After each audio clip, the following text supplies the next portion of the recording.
Desde o despertar da consciência humana, nós sentimos a necessidade de nos comunicarmos com a força criadora. Na Bíblia, Jacó sonhou com uma escada ligando a terra aos céus. Nas sociedades primitivas, a responsabilidade de travar contato com as forças divinas, sobrenaturais, pertence a uma única pessoa, o xamã, feiticeiro ou curandeiro da tribo. Fomos até o México investigar esses indivíduos.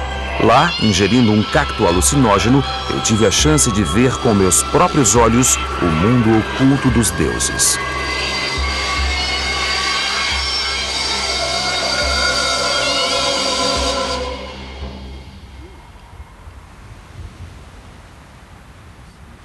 I'm here in the Sierra Madre of northwest Mexico in order to visit the Huichol people, whose shaman eat an hallucinogenic cactus in order to see this normally invisible dimension.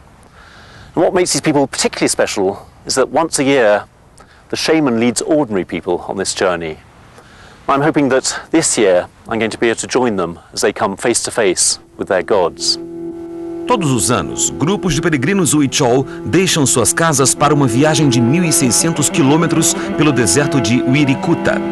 Esse terreno árido representa a terra prometida dos Huichol.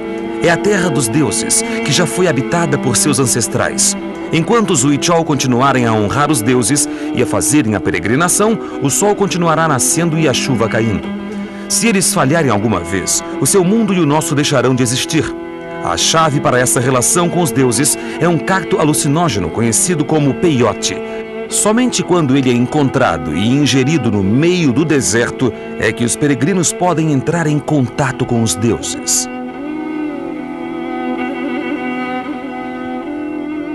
Houve um tempo em que a terra era fria, árida e estéril. Foi então que a mãe criadora de todas as coisas, a avó Takutsi, mostrou o peyote aos ancestrais e a maneira como ele poderia fazê-los chamar a chuva para irrigar as lavouras e fazer a vida florescer. O peyote induz o estado de êxtase necessário para o contato com os deuses, mas ele também tem um poder próprio.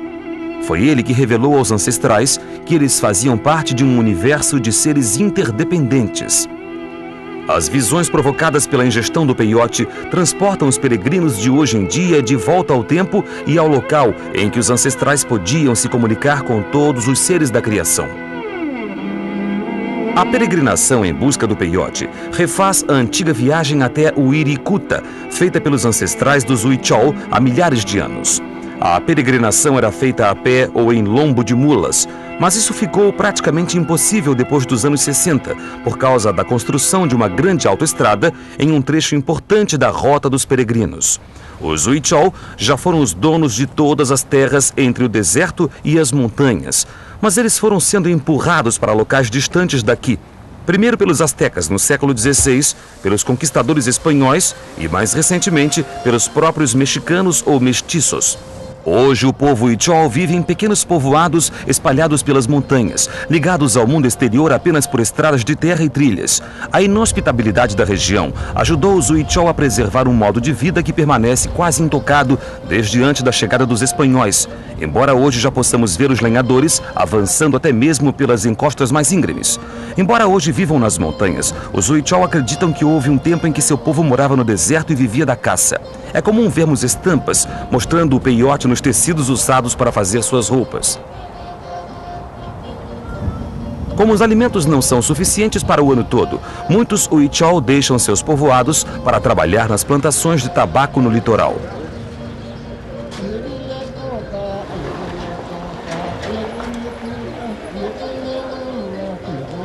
Apesar do assédio constante de missionários e evangelistas e da influência exercida pelas escolas e hospitais, a maioria dos Huichol prefere se manter longe da sociedade mexicana.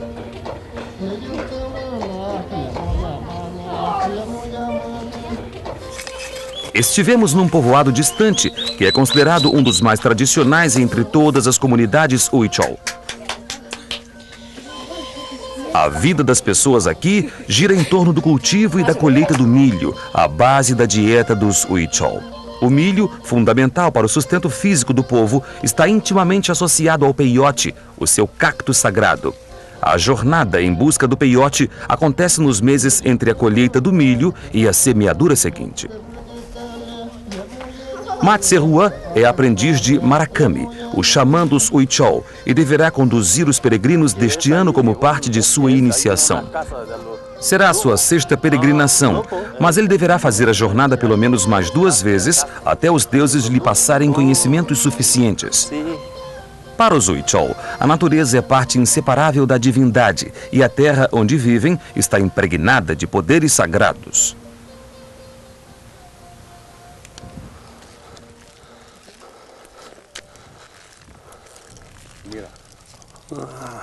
Os lobos são importantes, pois disse que foram eles que ensinaram o povo a caçar.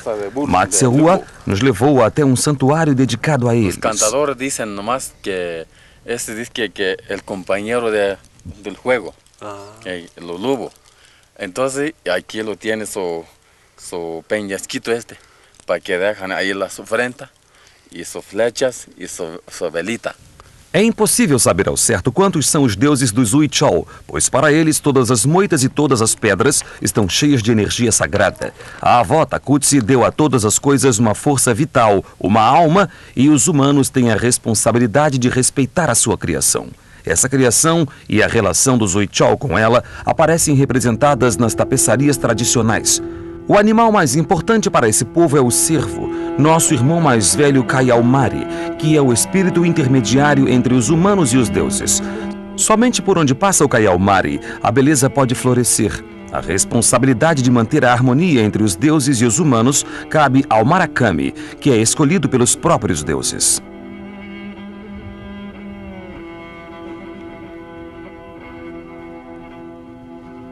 Porque nós vamos yendo a visitarlo y dejar las ofrendas.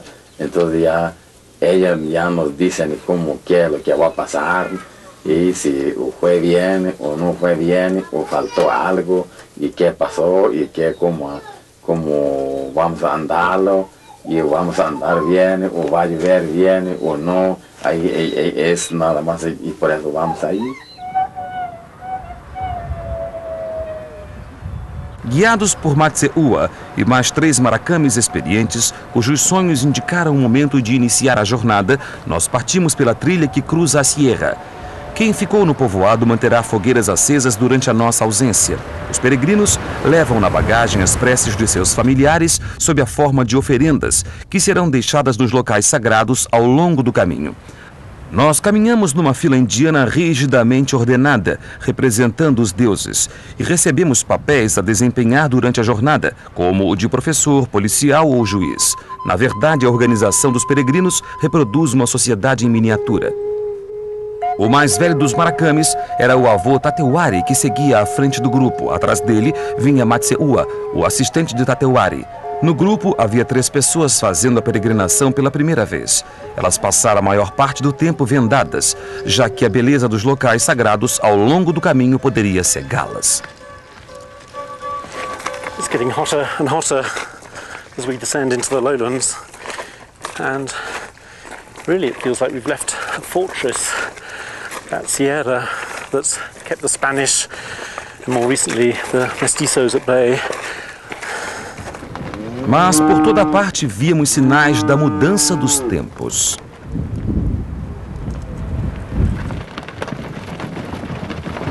Há 100 anos, esse terreno era coberto de florestas que pertenciam ao povo Huichol, mas hoje eles precisam conviver com os rebanhos e as cercas dos rancheiros mexicanos. Esse se tornou o padrão da peregrinação atualmente. Muitos dos locais sagrados pelo caminho hoje ficam dentro de terrenos de fazendeiros que vetam o acesso dos Huichol. Pancho, que representa Tatewari, ou o Avô Fogo, é um dos Marakamis mais respeitados da região. A responsabilidade pelo sucesso ou fracasso da peregrinação está sobre os ombros dele e de Matserua. Nessa noite, acampamos ao sopé das montanhas. No caminho, todos os acampamentos são organizados meticulosamente. Primeiro, arbustos e moitas são derrubados para